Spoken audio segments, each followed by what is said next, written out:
Hi, this is Krista Moore with The Krista Moore Show, and we are going live on Facebook and YouTube and Twitter, and I'm using this new platform so that I can reach a broader audience, and I can come to you live and you'll have a chance to listen to my conversations.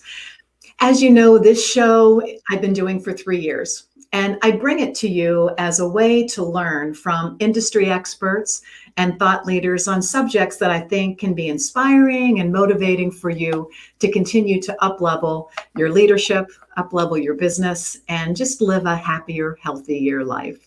So I think we all could use a little bit of that now. I am thrilled to introduce to you my guest for today. She's actually coming from across the pond. Gine Gardiner. How are you, Gina? I'm great, thank you. Thank you so much for having me on the show. That's wonderful. And I have seen some videos and I've seen some of the books that you've written, and I just am glad that I could get your ear to give something back to my audience today. I want to give them some words of wisdom and some inspiration on things that they can do in their life to be a better leader and just feel better about themselves.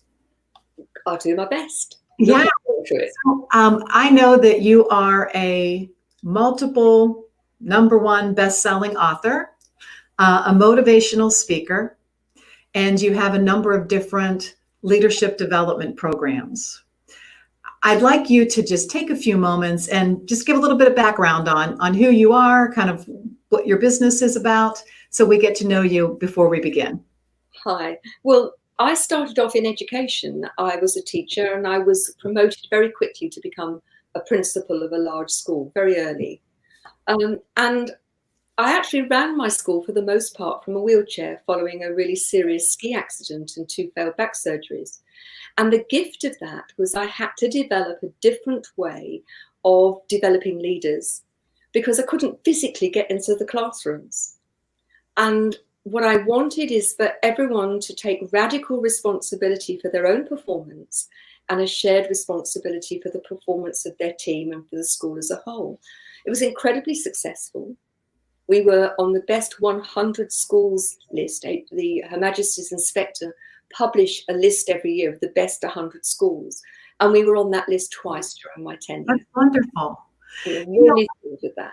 And I heard your story about your pain and your adversity and the accident. And I was really taken back at how you were able to kind of overcome that with such power and such fortitude. Why don't you tell us a little bit about that time in your life when you were faced with significant challenge? I think part of it for me is I was brought up that when I felt fed up, that my parents would say to me, go and do something useful. Go and focus on doing something for other people. Mm-hmm. I always felt better. So when I was faced, so for example, after one of the back surgeries which had failed, I was at home and I couldn't make a cup of tea unless somebody had filled the kettle and put a cup down. Within 4 days, I was back at school because my mouth worked, my brain worked, my hands worked. And if I needed heavy lifting, there was somebody to do it. But I could actually go and do something that I loved, that I was good at, and that filled me with a real sense of purpose and satisfaction. Mm-hmm. And I think for people who are facing adversity, it's so easy to focus on all of the negativity and what I can't do. That's right. And please don't think that it was easy, because it wasn't. But if you focus on the dark stuff, and if you focus on how grim you feel and how you lack this, that, or the other, that seems to expand. And that's the quality of life that you have. And I chose not to have that. Yeah. And one of the things that I was walking with my cousin this morning, she lives in Denver, I'm in North Carolina, and I'm on the phone and we were talking and I told her about my interview with you today. And she said, well, ask her what she thinks. So I'm going to ask you a question that she was curious how your thoughts were on this. She's wondering why during this pandemic and the virus, why some people kind of go down a different path than others in terms of maybe negativity or anxiety or lack of motivation. What are your thoughts on that? Why are some, there seems to be like Too It's packed. polarized, isn't it? You've seen the very best in people and we've seen the very worst in people. Yes. What's happening? Well, 95% of our thinking is habitual. It doesn't cross our conscious mind at all. So if habitually we focus on the negative, that we, poor me, isn't it a shame? Look, it's everybody else's fault. Look, I can't do anything. Then you're firmly in victim mode. And your habitual thoughts will continue to focus on all of the negative. If you are someone, however, who focuses on the positive, and that doesn't in any way diminish the challenge and the difficulty, but you're somebody whose habitual thinking is to be grateful for the things you have, to recognize actually it was a time to reassess your values, to spend time being rather than doing, then you're going to do well. Yeah, this is interesting because, I'm thinking about assessments that maybe leaders might get, right? Yeah. Where it's their strengths, or like the DISC assessment does this really well. And then it explains kind of when you're under stress and when you're under pressure, here's how you are more inclined to act or behave. That's what that made me feel and remember, because things are changing around us and we all are feeling the pressure and feeling the stress, but how do we internalize that? And how would we normally handle a situation like this? And some might go into a cave and stay there. And some might get creative and inventive. What are you seeing? I've seen people who have really spent this time to look at what are the things that are really valuable in life. I was having a conversation with a client today, and we were talking about the fact that things are now easing slightly, and we're in that very strange no man's land where it's locked down, but it's not quite, if that makes sense. Yeah. And she was saying that this has been a time where she has really taken the time to reflect, to look at the very, what's the very important things in life, and the conversations that she used to have with her girlfriends. And this is a woman in her 40s, were about clothes and about the latest pair of shoes and celebrities and so on. And she said, I realized that that's not what's important in my life anymore. Yeah. And when I've had the phone calls with those girlfriends who are still in that place, and, make no mistake, she still talks about it, but it's not the only thing she wants to talk about. I think there's so many people that are feeling that same sense of more personal reflection, more self-understanding and awareness, maybe more gratitude, appreciation for family, life, kind of the beauty of what we already have. And I'm just hoping it kind of, I hope it continues. And I really hope it continues. Yeah. I think, like anything, that there will be people who they will take this as an opportunity to really shift the way in which they operate in the world, and to do that with grace and ease. And other people will go kicking and screaming and try and replace things as they were, rather than taking the opportunity to move forward.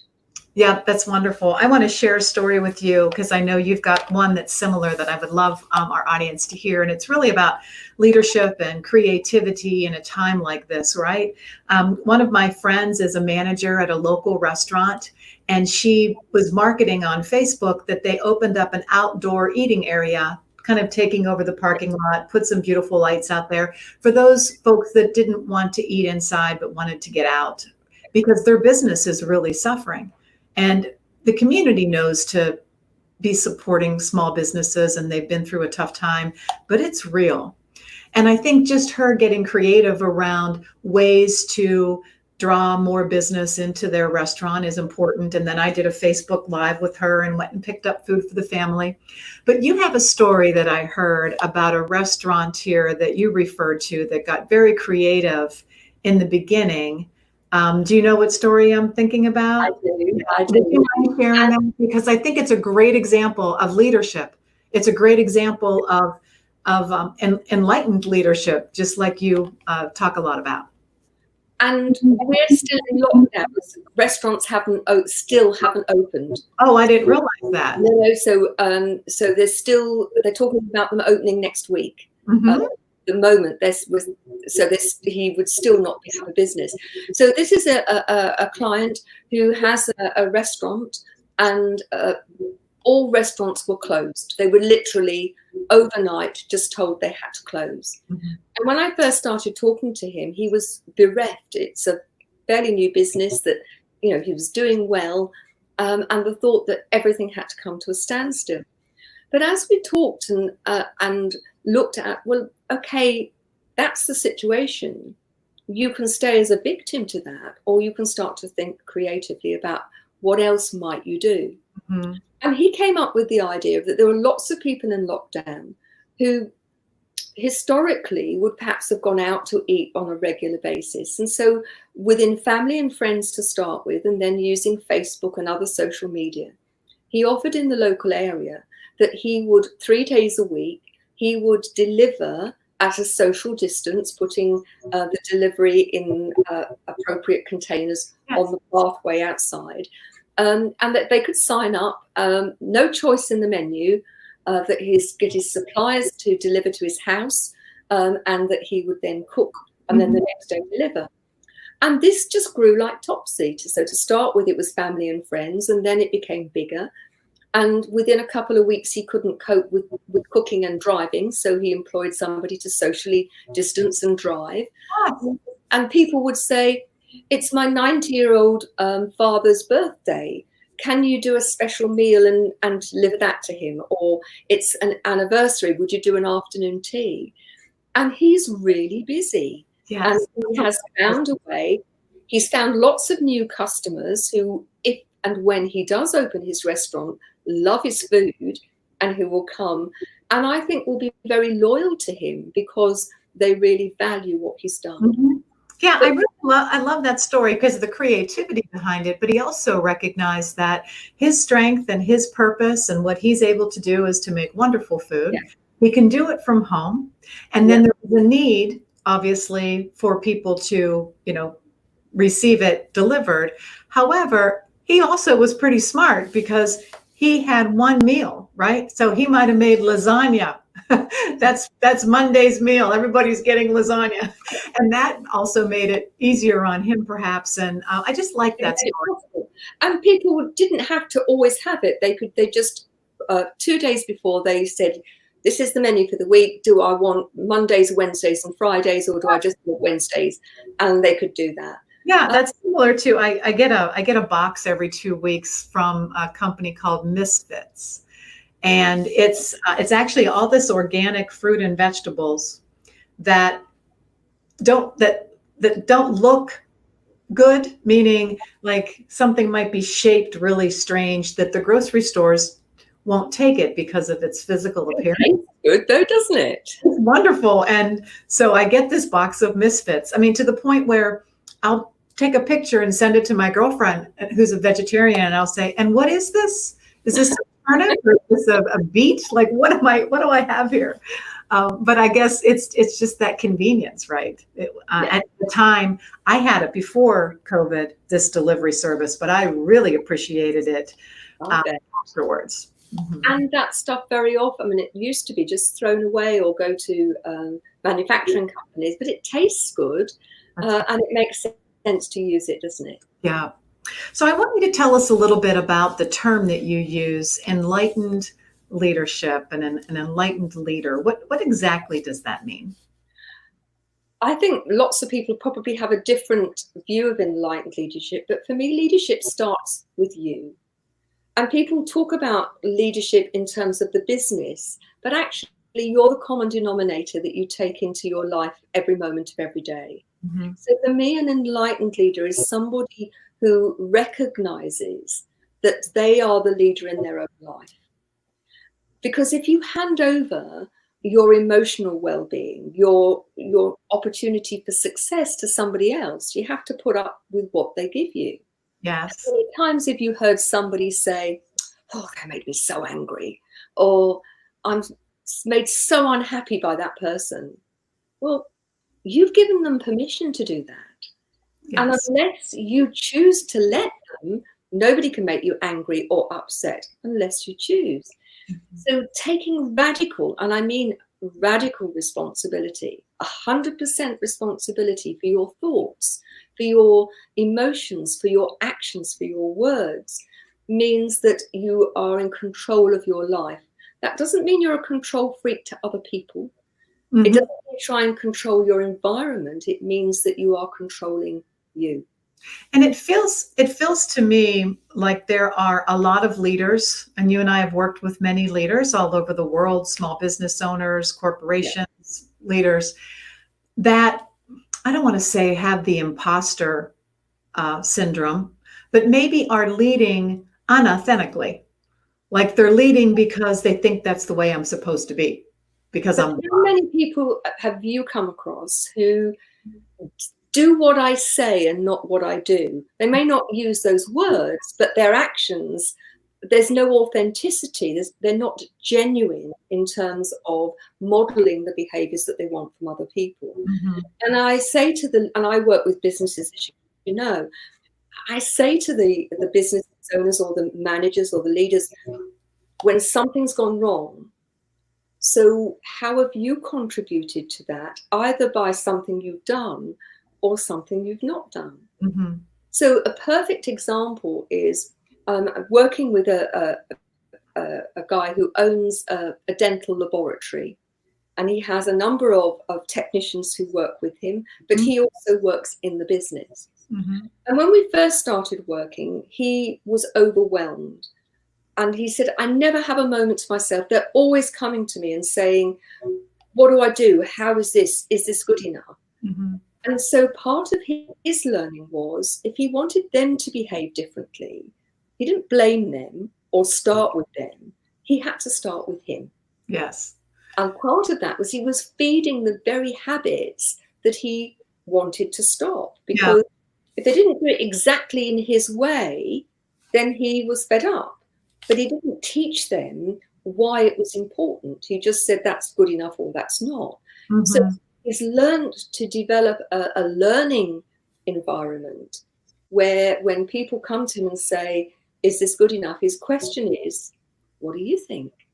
Mhm. And the whole team works together to learn and to raise the whole skill level of everybody. It's been incredibly successful, and Yeah, he's that's really, when you think about it, that's kind of a coaching question, right? He's throwing it back to them for them to think on their own, rather than expecting an answer from him, which it's also training him at the same time to be understanding, absolutely. to be listening. I use the analogy, if you're a parent and you've got toddlers, there comes a point where they have to learn to dress themselves. Mhm. And it's painful, isn't it? Because they put the shoes on the wrong feet and they put their arm in back to front and so on. And if you don't give them the opportunity to learn how to do it, then the vision is that at 27 they're still coming to you because they need you to help them get dressed. With the And I same. can remember when I was the principal having a conversation with a parent who their child couldn't do up their shoelaces, and so their solution was to buy them a pair of shoes with Velcro on. And we had a conversation about, is that really helping them? It's easier for you and it's easier for them, but they're not learning. And I think that's true in business. It might be Velcro shoes, but the principle's the same. Yeah. One of the books that you wrote, The Chariots on Fire, Mm-hmm. love the title. And then you have Genuinely You. And it seems like a lot of what you're writing about now and talking about now is about doing that introspection and living with more purpose and meaning. And that really aligns to a lot of the programs and the shifts that I'm making in my business. So I'd like you to tell us a little bit about the Genuinely You concepts. So I wrote Chariots on Fire in 2009, soon after the last recession. And it was actually, I always practice what I preach, and I've always got a coach on the go. And we were talking about the fact that my entire contracts for the whole year disappeared in 1 week because companies were slashing their development budget. And we were talking about what my unique identifier was. And I was looking rather blank. And she said, you know, you don't talk about your story. In fact, it's the elephant in the room. And she said, I think it would be of value to other people to hear it. And so I wrote Chariots on Fire. And that's a bit of my story and the strategies I used personally to live an empowered life. And let me just pause for a moment. And that was after you were in the horrific ski accident. Many years later. Yes. So the ski accident was in 1983. But that's part of your journey, part of who you are, and then being, you know, in the wheelchair and just being limited in some ways, and what that did for you. So by 2009, I'd left being a principal. I'd had an internal spinal stimulator fitted, and I was starting to walk, although very, very tentatively. I mean, my mobility now in 2020 is the best it's been since 1996, but I still have to use a wheelchair if I go into town or I travel. Yes. Now, what I realized is I was working with clients as one-on-one couples and also whole organizations. But I had this real push that I needed to reach more people. Mm-hmm. There was so much unhappiness, so much stress and anxiety, so much bad leadership. I needed to do something on a bigger scale. Mm-hmm. And if I say to you that prior to 2017, late 17, when early 18, when I set up Genuinely You, all of my clients came word of mouth. I didn't advertise. I didn't have a Facebook page. I didn't do anything online. Mm-hmm. And then I recognized if I needed to reach more people, I needed to do something differently. And so I set up Genuinely You, and I started to create, first of all, free resources for people, and then more programs, which are all available online. And that's when this sense of purpose became formulated into my mission. And that's to positively impact on 1 million people in the next 5 years through the development of enlightened leadership at a personal level and also at a professional level. Yeah, that's wonderful. Well, and that was one of the things that I wanted to really get to know you, to meet you, because I want to help you in any way that I can to get that word and that message out, help you live that purpose. That's really brilliant. Thank you. If you look at the quality of leadership that there is around the world, at an individual, a family, a group, a business level, a conglomerate level, a country level, not only is it so critical that we have good leadership, but we are moving in, I believe, into an era of greater consciousness. We're going to need a different sort of leader, a leader who leads with integrity, who walks their talk, who is authentic. We're going to need leaders who lead with compassion and recognize that to be an enlightened leader means about caring about your people within your organization or your family or your team, about your clients, about the environment, about other people. And you're going to need courage, because at times you're going to have to do what's right and not what's easy. Yes. And for me, if we as a human race are going to survive, and we're going to finally deal with the hate and the division and the conflict that we have within the world, it's time for us as individuals to step up, to make a difference within the environment that we can. That we have all over.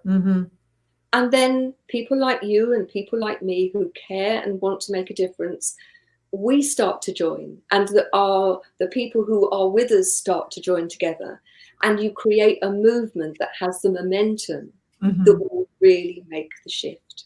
Yeah. And I'm just passionate. Very well said, Gina. Thank you. Yeah. Is there anything else you want to say today or to add to what we've spoken about before we wrap it up? Just to say to people, you know, sometimes folks say, yeah, but there's only me. You know, what can I do?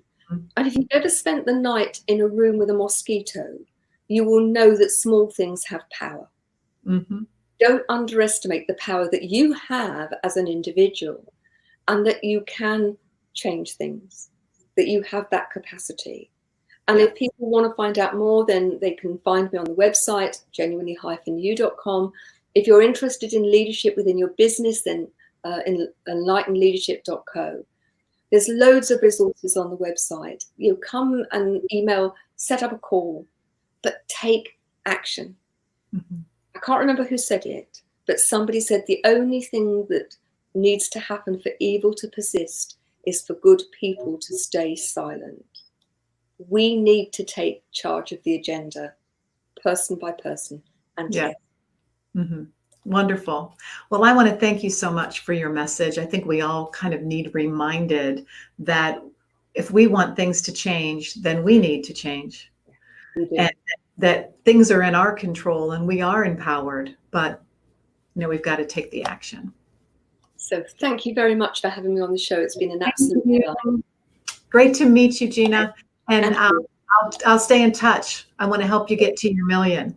thank you very much indeed. I really appreciate that. All right. Thank you. Just want to thank everybody for joining me for the Krista Moore Show today. We went live on social media, and I'll also be posting this on YouTube for later listening.